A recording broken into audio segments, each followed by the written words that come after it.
അടുത്തതായിട്ട് നമ്മൾ എം കോഡും ഡാക്സും തമ്മിലുള്ള ഡിഫറൻസ് ആണ് നോക്കാൻ പോകുന്നത്. എം കോഡ് നമ്മൾ ഓൾറെഡി പറഞ്ഞതല്ലേ, ബാക്ക് എൻഡില് ഫോർമുല ബാർ, എം കോഡ് അല്ലെങ്കിൽ ഫോർമുല ബാർ ബാക്ക് എൻഡിലാണ് യൂസ് ചെയ്യുന്നത് നമ്മൾ ഓൾറെഡി പറഞ്ഞതാണ്. അപ്പം രണ്ടും തമ്മിലുള്ള ഡിഫറൻസ്. അപ്പം എം കോഡ് എന്ന് പറയുന്നത് എന്താ, നമ്മൾ ഓൾറെഡി പറഞ്ഞു പവർ ക്വറി എഡിറ്റർ അല്ലെങ്കിൽ പവർ ബിയുടെ ബാക്ക് എൻഡിലാണ് യൂസ് ചെയ്യുന്നത്.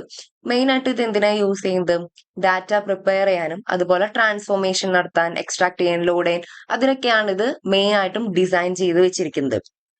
ഓക്കെ, ഇവിടെ മെയിൻ ആയിട്ടും എം കോഡ് എന്ന് പറയുന്നത് focused on importing, cleaning and reshaping data before it's loaded into the data model. Data മോഡലിലേക്ക് ലോഡ് ചെയ്യുന്നതിന് മുമ്പ് അതിനെ റീഷേപ്പ് ചെയ്യുക, ക്ലീൻ ചെയ്യുക, അങ്ങനെയുള്ള കാര്യങ്ങളൊക്കെ ആയിരിക്കും എം കോഡിൽ നടക്കുന്നത്.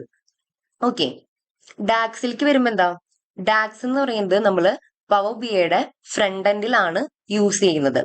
Okay, designed specifically four analysing relational data models.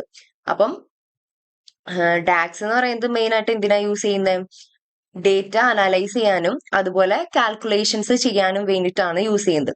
ഇവിടെ പറയുന്നത് focused on aggregating and summarising data for visualisation and reporting. നമുക്ക് വിഷ്വലൈസേഷനും റിപ്പോർട്ടും ചെയ്യുന്നതിന് വേണ്ടിയിട്ട് നമ്മളുടെ ആ ഡാറ്റേനെ അഗ്രിഗേറ്റും സമ്മറൈസും ചെയ്യാൻ വേണ്ടിയിട്ടാണ് ഡാക്സ് യൂസ് ചെയ്യുന്നത്.